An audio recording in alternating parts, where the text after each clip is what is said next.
My name is Ruth Bennett. I'm 68 years old, a retired school librarian, a widow, and a grandmother who has always believed that family was worth every sacrifice. Last December, I thought I was about to live a dream Christmas in Paris with my son, my daughter-in-law, and my 2 grandchildren. I had paid for everything: flights, hotels, tours, restaurants, the works. $33,000, gone in a heartbeat. But I didn't mind because I imagined us laughing under the Eiffel Tower lights, sipping hot chocolate near the Seine, making memories that would hold me through the lonely winters. But instead, I found myself standing at the boarding gate, suitcase by my side, surrounded by travelers buzzing with excitement and hearing the unthinkable.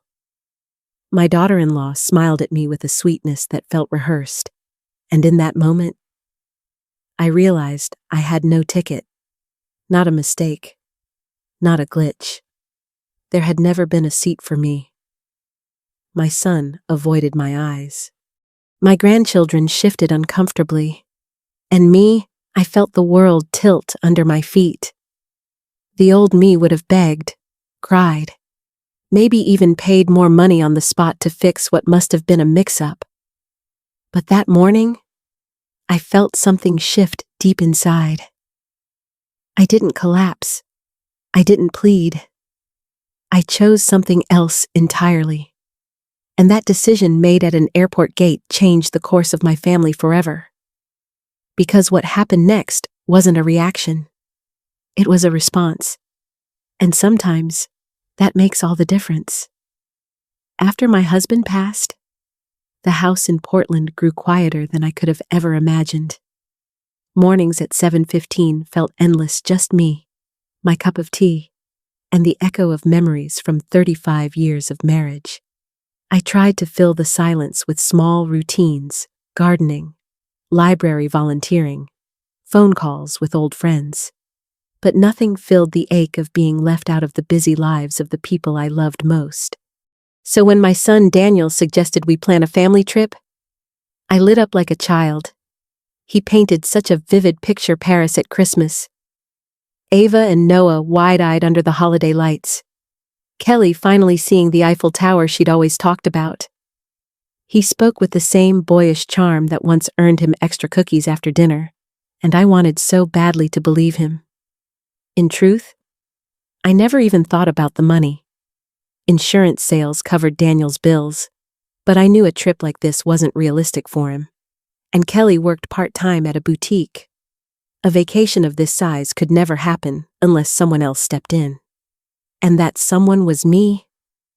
I told myself it would be my gift, an early Christmas present, a way to stitch us back together before the kids grew up and drifted into their own worlds. $33,000 was a lot, but compared to the chance of being truly included again, it felt worth it. When Kelly offered to handle all the bookings, I convinced myself it was her way of caring for me. She smiled with that polished confidence I had admired for years. I believed her when she said she had it all under control. I wanted so badly to be wanted. And maybe that's why I never questioned it. Maybe that's why I reached for my credit card instead of my common sense. Because the truth is, I wasn't just buying flights and hotels. I was buying a place at their table. Little did I know. That purchase came with a price I hadn't yet imagined. Looking back, I can see the warning signs. At the time, I brushed them aside, desperate to hold on to the idea that this trip was about love, not convenience. The first red flag came almost immediately. Whenever I tried to ask about the details: what hotel we were staying at, what tours were planned, Kelly would brush me off with that same polished smile. She would tell me not to worry, that I just needed to pack and get excited, and I let her. Because deep down, I wanted to believe she was doing this to make things easier for me. The second red flag was stranger. 2 weeks before we were supposed to leave, Kelly called to check if my passport was up to date. I felt proud to text her a picture, thinking I was being helpful. A few days later, she said the hotel had been overbooked, so she switched us to another one. She rattled off new confirmation numbers so quickly that I barely caught them. I remember writing them down, but something about her voice felt rehearsed. Still, I silenced the doubt. After all, hotels do overbook during the holidays. The third red flag was the hardest to ignore. Just a week before the trip, I spotted Kelly at the mall, sitting with her sister. I was walking past the food court when I overheard them. Her sister sounded uneasy, almost guilty, and Kelly laughed in a way I had never heard before, sharp, dismissive. I caught words about money, about lessons, about boundaries. I froze behind a pillar, shopping bags weighing down my arms, and for a moment, my heart sank with recognition. But then I told myself I must have misunderstood. Surely I was reading too much into it. Now, I see those moments for what they were, small cracks in a picture-perfect plan. But at the time, I refused to believe my own family would ever exclude me. I told myself I was overthinking. I told myself not to be paranoid. And those lies carried me all the way to the airport gate. The morning of our departure, I arrived at the Portland airport buzzing with nervous excitement. My suitcase was packed with warm sweaters, my passport tucked neatly into my purse, and my heart full of hope. For once, I felt like I truly belonged in the middle of my family's plans. But at the boarding gate, everything shattered. Kelly turned to me with a smile that didn't reach her eyes, and in that instant, I realized something was wrong. My son, Daniel, kept his gaze fixed on his boarding pass, avoiding mine. Ava looked pale. Noah kept fiddling with his phone, and I stood there, waiting for someone to tell me what was happening. That was when the truth sank in. There was no mistake, no glitch in the airline system. My reservation had never existed. I was never meant to step on that plane. I felt the blood rush from my face as humiliation washed over me. Around me, families embraced before their flights. Children bounced with excitement, and here I stood, realizing my own family had cut me out of the very trip I had paid for. The old version of me, the Ruth who always patched problems with money, would have begged for another ticket, pulled out my credit card, and pleaded with the gate agent to let me join them. But as I stood there in that moment, something inside me hardened. I inhaled, I exhaled, and I made a choice. Not a frantic reaction, not a desperate plea, a decision. I stepped back, forcing a small smile, and wished them well. It wasn't weakness, it was strategy. Because I knew that a reaction is messy, emotional, and often regretted. But a response is calm, purposeful, and sometimes it's far more powerful than anger. On the taxi ride home, 47 minutes of silence gave me time to think. I stared out the window at the gray December sky, and I realized I had spent years paying to be included. But now, I had a chance to do something I'd never done before, set the rules myself. By the time we pulled into my driveway at 10:20 in the morning, I knew exactly what I was going to do next.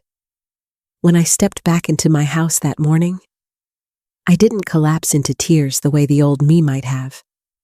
Instead, I put on a pot of tea, sat at the kitchen table, and opened my laptop. If Kelly thought I was too old or too naive to untangle what she had done, she was about to learn otherwise. I pulled up every email, every receipt, every confirmation number she had forwarded to me over the past 3 months. Hotels, tours, flights, restaurants, it was all there, and all of it was in my name, paid for with my credit card. That meant I had full control.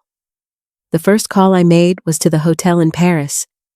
I explained, calmly, that there had been a change and I needed to cancel. The woman on the line spoke gently, checking my reservation. She confirmed I had booked a flexible rate, no penalty, full refund. Within 3 to 5 business days, $3,800 would be returned to my account. I hung up with steady hands, but inside, I felt the first spark of victory. Next were the flights. 5 business class tickets from Portland to Paris at about $3,900 each. I spent nearly an hour on hold, but eventually the airline confirmed the cancellations. Even after fees, nearly $14,000 would be refunded. One by one, the bookings began to fall. The private guide at the Louvre, the river cruise on the Seine, the wine-tasting trip each canceled with a click. My inbox filled with messages that all looked the same. Refund processed. The hardest part was canceling the Christmas dinner reservation Daniel had chosen, the one he had described so wistfully. But I reminded myself this was never really about sharing a holiday meal. It was about using my money to create memories that excluded me. By late afternoon, every plan they had made with my money had unraveled. The vacation they had designed to humiliate me had slipped right through their fingers. And as I sat there in my quiet kitchen, watching the December light fade, I realized something important. I hadn't just canceled a trip. I had taken back control of my own dignity. The only question left was how they would respond once they discovered the truth. That first night, I barely slept. I kept glancing at my phone on the nightstand, waiting for the inevitable. And sure enough, at 2:47 in the morning, the buzzing began. Messages poured in from Paris, one after another, each more frantic than the last. At first, the tone was confused. Daniel claimed the hotel had made some kind of mistake. An hour later, panic slipped through his words. They were standing in a lobby with luggage, 2 tired children, and no rooms available. I turned the phone face down on the table and went back to sleep. By morning, the desperation had escalated. 7, 8, 9 messages in a row. My son begging me to explain what had happened, insisting they were stranded. Kelly's words were sharper, her voice full of fury even through voicemail. She accused me of playing games while they were stuck in a foreign country. I chose not to respond. Instead, I made pancakes from scratch, the way my late husband used to love, and I ate them slowly with real maple syrup while my phone continued to buzz against the counter. Every bite reminded me that I finally had control over my own choices. But the hardest message came not from Daniel or Kelly, it came from Ava. My granddaughter's voice was trembling, almost childlike despite her 16 years. She whispered that she didn't understand what was happening. She said her parents were fighting constantly, that her brother Noah had asked if they had done something wrong. Hearing her cracked my resolve for a moment. My instinct as a grandmother was to rescue her immediately, to fix everything with money the way I always had. But I reminded myself I hadn't created this situation. Her parents had. My responsibility was to tell her the truth gently, not to undo their choices. So I told her, in the calmest way I could, that I was supposed to be on that plane with them, that I had paid for everything, but they had left me behind. I told her none of this was her fault, and for the first time, I heard her go quiet as the truth settled in. When I hung up, I stood alone in my kitchen, torn between satisfaction and heartbreak. I had won a battle. Yes, but it was a battle that left 2 children caught in the middle. And that was the moment I began to understand my fight wasn't just about money anymore. It was about consequences. The 3 days that followed were strangely quiet. My phone still lit up with messages, but I stopped checking them. I let the battery drain, almost as if I was unplugging from years of guilt and obligation. For the first time in a long time, I had space to simply exist without being pulled into someone else's crisis. I spent those days in small, ordinary ways. I moved the living room furniture around, finally hanging the paintings I had bought months earlier, but never bothered to display. I called friends I hadn't spoken to in years, and we laughed about old memories. I even started reading a novel for pleasure, not the financial planning books I usually forced myself to study. The silence became its own kind of teacher. It showed me that life could feel lighter when I wasn't carrying everyone else's burdens.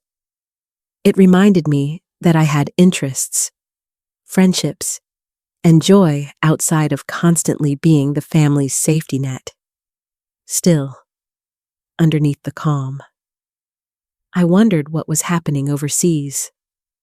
I pictured Ava sneaking glances at her phone when she could, Noah growing restless in hotel lobbies, Daniel pacing, and Kelly scrambling for solutions that were slipping out of her hands. I didn't reach out. I told myself they needed to feel the weight of their choices.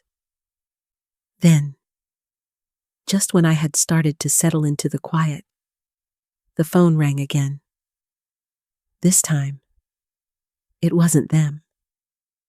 It was a man with a French accent introducing himself as an inspector from the Paris police. And that was when I realized the situation had escalated in a way I hadn't planned for.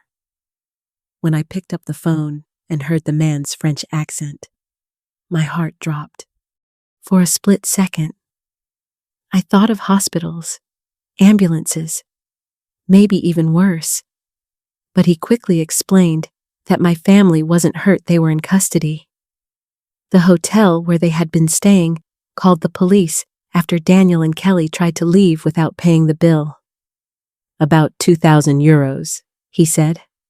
I did the math in my head, roughly $2,400 for 3 days in a budget hotel plus meals. My mind spun. They had burned through what little money they had left, and now they were cornered. I asked immediately about Ava and Noah. The inspector reassured me the children weren't in trouble, but they couldn't leave until the bill was settled. The thought of my grandchildren sitting in a police station, surrounded by strangers speaking rapid French, broke my heart. In that moment, I felt two competing voices inside me. One said, "Let them face the consequences. They made this bed, let them lie in it." The other whispered, "But the children, they don't deserve this." I knew Kelly had finally hit the wall. Her charm wouldn't fix this. Her excuses couldn't pay the bill. And yet, if I stepped in now, I risked teaching her a dangerous lesson that all she had to do was put the kids in harm's way, and I would swoop in to save them. After a long pause, I chose a middle ground. I told the inspector I would cover only the basics, the room charge, and the meals already included.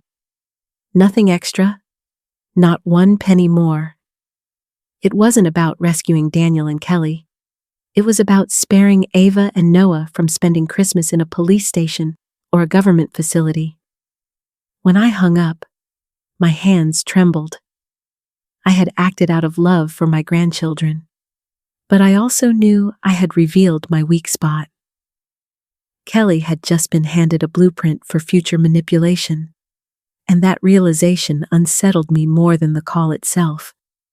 After I wired the money to cover the bare minimum of their hotel bill, I sat at my kitchen table staring at my phone. A knot formed in my stomach. I knew I had just given Kelly exactly what she wanted, a way to pull me back in whenever she needed money. All she had to do was put the children in a vulnerable spot, and I would feel compelled to rescue them. That realization made me angrier than the airport humiliation. It wasn't just that they had left me behind. It was the way they assumed I would always be there to pick up the pieces. They had turned my love for Ava and Noah into a weapon against me. Later that evening, Daniel's voice came through in a calm, measured tone I hadn't heard in years. He admitted what they had done was wrong. He promised he wasn't asking for more help, only that I not hold the children responsible. I wanted to believe him, but the truth was clear. His words meant little if his actions never changed. I told myself over and over I had not paid for Daniel.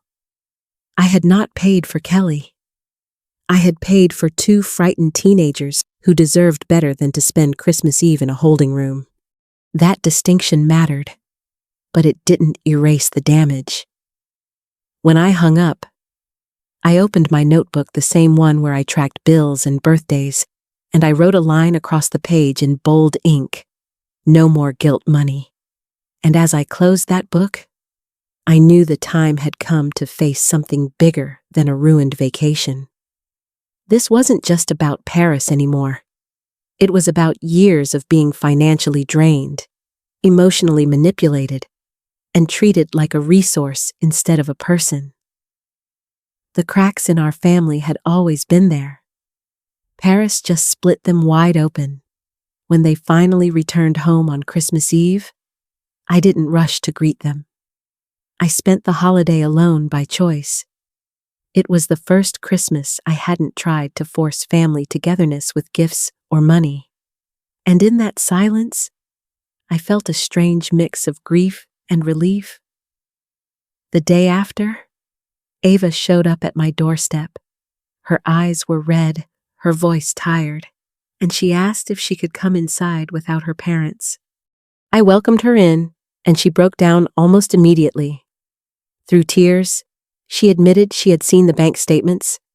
Kelly had shown them to her, trying to paint me as controlling, but it backfired.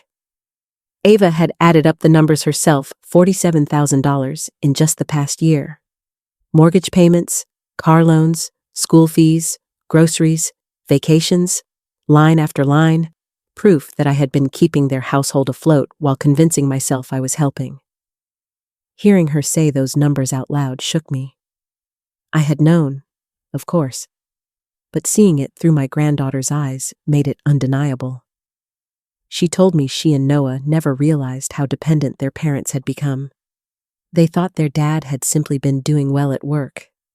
That was the moment something inside me snapped into focus. This wasn't generosity anymore. It wasn't family support. It was exploitation. Later that afternoon, I sat across from my attorney, James Morrison, at 2:30 p.m. I laid out the entire story: the Paris trip, the canceled reservations, the endless checks over the years. He listened carefully, jotting down notes. When I finished, he leaned back and told me the words I had never once applied to my own life: elder financial abuse. The phrase stung, but it also opened my eyes. For years, I had confused being needed with being loved. I thought giving money meant I still mattered, but in reality, I had been groomed into believing my worth came only through my wallet. Walking out of that office, I knew I couldn't go back to the old patterns. The trip to Paris had exposed the truth. Now it was time to change it. After that meeting with my attorney, I knew exactly what I needed to do. For too long, my finances had been an open faucet flowing into Daniel and Kelly's household. If I didn't stop it, nothing would ever change. So I made a decision that was both painful and freeing. I established education trusts for Ava and Noah. College, graduate school, whatever they needed, the money would be there, protected and untouchable by their parents. It was my way of ensuring the kids had a future without giving Kelly another chance to siphon off what wasn't hers. And then, I rewrote my will. Daniel and Kelly were removed entirely. The house, the investments, the savings, everything except the children's trusts would go to charity. scholarships for students, literacy programs, local libraries, places that would actually honor the value of what I left behind. I didn't want to wait until after I was gone for them to discover it. I wanted them to know now. I wanted them to understand that the safety net they had leaned on for years no longer existed. When I handed Daniel the letter, his face drained of color. He looked stunned, as if the reality of the last 5 years had finally caught up with him. Kelly, on the other hand, burned with anger. Her voice rose, sharp and furious, but I stayed calm. This wasn't revenge. It was clarity. For years, I had mistaken financial support for love. I thought that by keeping them afloat, I was keeping myself included, but all I had done was teach them to treat me like a resource. Now, the line had been drawn.